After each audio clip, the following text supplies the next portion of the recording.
too, began in a low voice, "Why, the fact is, you see, miss, this here ought to have been a red rose tree, and we put a white one in by mistake. And if the Queen was to find it out, we should all have our heads cut off, you know. So you see, miss, we're doing our best afore she comes to—" At this moment, 5, who had been anxiously looking across the garden, called out, "The Queen! The Queen!" And the 3 gardeners instantly threw themselves flat upon their faces. There was a sound of many footsteps, and Alice looked round, eager to see the Queen. First came 10 soldiers carrying clubs.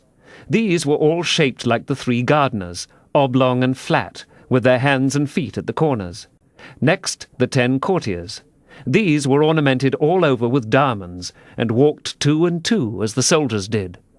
After these came the royal children. There were 10 of them, and the little dears came jumping merrily along hand in couples. They were all ornamented with hearts. Next came the guests, mostly kings and queens, and among them Alice recognized the White Rabbit.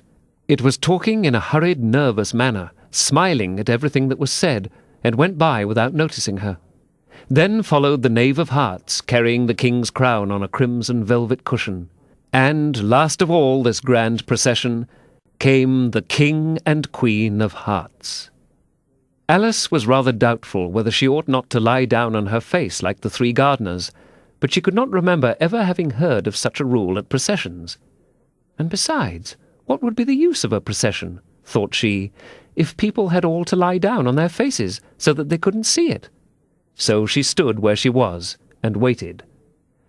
When the procession came opposite to Alice, they all stopped and looked at her, and the Queen said severely, "Who is this?"